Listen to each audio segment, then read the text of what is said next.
Welcome, ladies and gentlemen. I'm DJ Dracto over at Misfit Gaming. Today, let's see what we're going to do today for recording. Basically, I'm going to give an ammunition rundown tutorial of the different tank ammunition types in War Thunder. I know that they can be confusing, and you're probably wondering what in the world is going on here, and what do the ammunition types do. So I'm going to go ahead and give you a rundown of what they do. All right. So your stock ammunition that you're going to have when you get a tank usually is going to be ballistic capped, high explosive, armor piercing ammunition. And what does that do? Well, basically it's an armor piercing shell that is going to detonate on the inside once it penetrates the armor. It has a fuse that is going to activate as soon as it penetrates the armor, and it has a high chance of shrapneling inside the tank, which can cause a lot of crew damage, a lot of module damage, and that's what ballistic cap, armor piercing, high explosive, ballistic cap ammunition does. Okay, now you can get further down the line, you're going to get an upgraded version of that that's going to have increased penetration. And as you can see, the armor penetration values down there at 10 meters, it's going to be 90 millimeters of armor. And 100 meters, it's going to be 87 millimeters of armor. And as you can see, at 2,000 meters, it's going to drop off to a 45 millimeter armor penetration. Now, that's not bad for this tank's tier 2. 45 millimeters of penetration at 2,000 meters is not bad at all. Okay, but you also have to take into effect that certain ammunition types, although it says armor piercing, it doesn't necessarily mean you're going to penetrate the armor all the time. All right. For armor penetration, if you want strict armor penetration, you're going to want to get the armor piercing composite rigid shell. What that is it's a discarding sabot shell that is nothing but a armor piercing shell. It has no explosive force behind it. It rarely ever shrapnels inside the tank, so all you're going to be using this for is to penetrate armor, with the hopes that it's going to damage the crew.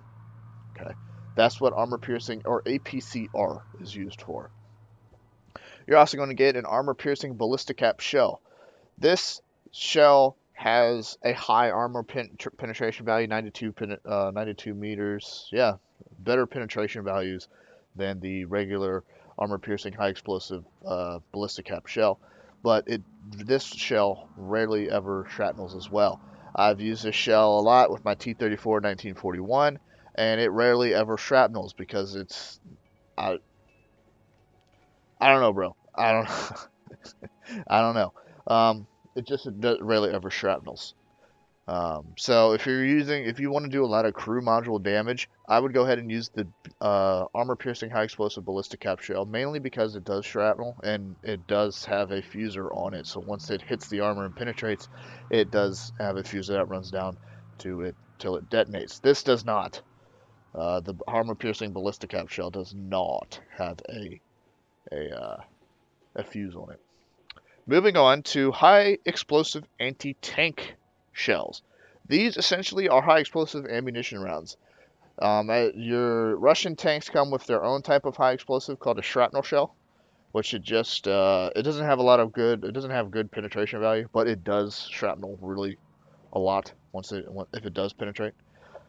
And a high explosive shell, which really isn't used for very much anything. I usually offload high explosive shells when I get a new tank, and I just get the default ammunition that is the for Russian tanks, I believe it's the armor piercing high explosive with ballistic cap, but it's the MD5, not the MD8. As you can see, there's the MD5 and the MD8, which is upgraded version. High explosive anti-tank shell, what it is good for, what heat ammo is good for. Basically, it has the same penetration values at all ranges, primarily because it has a primary explosion to break the hull and a secondary explosion once it gets inside the hull. But then again, sometimes it does that, sometimes it doesn't. It's kind of like a percent chance that you have where it does explode on the inside. Usually my shots, they cause a lot of fires. My shots with heat ammo cause a lot of fire. But like I said, at 2,000 meters, it has 80 millimeters of penetration, so it's good. But just remember that it is high explosive. So it's not going to be doing massive amounts of damage. But that may be a good trade-off for the same amount of penetration across all lengths of the battlefield. It's not bad. Different. Let's go look at German tanks and see if they have different ammunitions. Not really. They both all yeah, they all pretty much have the same type of ammunition bases. Um, just remember, like I said, with the discarding save it shell, the APCR, it's primarily just used for defeating angled armor or rounded armor or just penetrating armor in general. So if you're behind, like say you're in the higher tiers and you're behind a mouse tank and you've got APCR, why not load it up? Because you may have a chance of penetrating the armor. So there you go, ladies and gentlemen. That is DJ Dracto with a ammunition breakdown. If you have any more questions about War Thunder, please leave them in the description below. I do want to do some more tutorials, but I don't know what is out there that people want to know about. I might do a tank tactics video. I'm not quite sure, but yes, let me know in the description or down there in the comments what you guys want to see from War Thunder. So once again, thank you for watching and have a good day.